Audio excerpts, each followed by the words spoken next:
the federal government says it has commenced investigation on the report by the Independent Corrupt Practices and Other Related Offences Commission, ICPC, accusing some ministries, departments and agencies, MDAs, of paying salary to ghost workers running to 49.9 billion naira between January to June 2022. The Permanent Secretary of the Ministry of Labour and Employment, Kachollom Daju, confirmed that the indicted ministries, departments and agencies are under fresh investigations over the matter. Let's share the story by TVC News' Joke Adisa with you. Only recently, the federal government launched Project T-Max, a technical and vocational education and training program codenamed TVET. TVET is aimed at lifting 100 million Nigerians out of poverty in the next 8 years. The program kicked off with 7 pilot states, and its goal is to empower no less than 15,000 citizens across each of the pilot states of Lagos, Ogun, Edo, Enugu, Kaduna, Nasarawa, and Gombe. With the new National Development Plan, Kachollom Daju is the Permanent Secretary in the Labour and Employment Ministry, one of the ministries critical to the survival of the project. She says 16 job centers have so far been created as government makes efforts to have centers in every of the 36 states and the Federal Capital Territory. the federal government's policy to move 100 million Nigerians out of poverty is real. With the new National Development Plan 2021 to 2025, I'm sure you are aware that there are many thematic areas, and it is not just Federal Ministry of Labour and Employment, it's multi-sectoral. And different sectors will come together to ensure that this is achieved. And it's not just federal government. The private sector is supposed to play a huge role. Data provided by the National Bureau of Statistics indicate that unemployment rate in the country spiked to 33.3% in the fourth quarter of 2022 from 27.1%. The Permanent Secretary implores journalists to work with reliable data to project the many efforts of the government at job creation. She also speaks on the controversy generated by the recent report of the ICPC indicating the existence of ghost workers in some ministries, including Labour and Employment.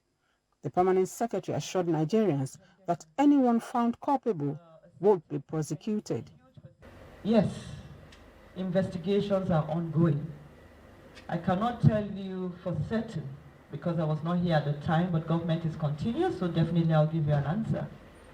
The federal government is looking into it, not only in the Federal Ministry of Labour and Employment, but in all MDAs that are alleged to have been part of whatever happened.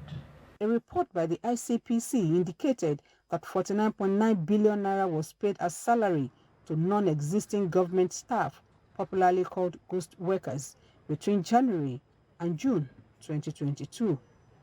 Joke Adisa, TVC News, Abuja. Julie, I thought we were done with this ghost worker syndrome. I checked the dates and I saw January to June 2022. I thought that should not be in our record again.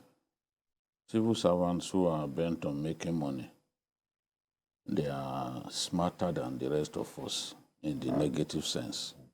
So as you plan, they are planning. And they understand all the crooked ways by which they can move money out of the system. I said here yesterday that the revenue generating agencies in our country can do much better. There are more than 60 of them. They can do much better and save us this craze for borrowing money all over the world. They can save us. I'm not saying they can put an end to it. At least they can. Some of the money that we are borrowing, we can actually find some of that money from within. If people are stealing money in this manner, the ICPC came out to tell us that in the 2021 and 2022 budgets, that they discovered 300 billion duplicated projects inserted into the budget. It's the same civil servants that are being blamed for this. So if we continue to allow resources to leak, why won't we get broke? Why won't we be looking for money to borrow all over the globe? We just need to block the avenues through which our resources are leaking. And this is one of them. Every year, people jubilate when it's time to come up with the budget because they know they are going to insert all kinds of. In the past, we heard about ghost school, complete with vice principal academic, vice principal admin, and principal. A ghost school was discovered by the House of Reps. A ghost unity school, a federal government college in the North Central that didn't exist. And they came up with budgets to run the school. This is what we do to ourselves. A lot of people who will say, oh, our country is backward, our country is not making progress, our country is this, our country is that. They are themselves the reason we are stagnated. They are the enemies of the country, yet they are the first to complain about what's going on in the country. Listen to some of them, these crooked civil servants, when they are drinking beer in the numerous gardens in Abuja. Abuja is bursting at the seams with drinking dens.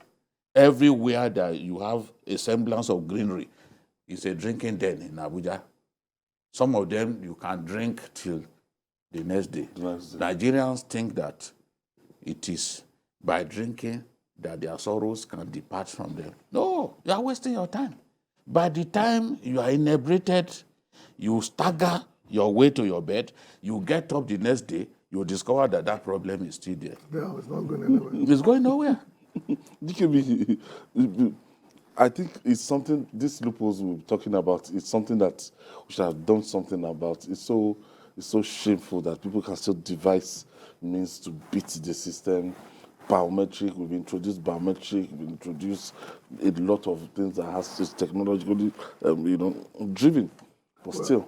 Well, it was Alhaji Jakode who said that the moment you are promulgating a law, civil servants are already thinking about to break the law. And one of our friends, who was a commissioner in the past administration, once told us, he called them evil servants.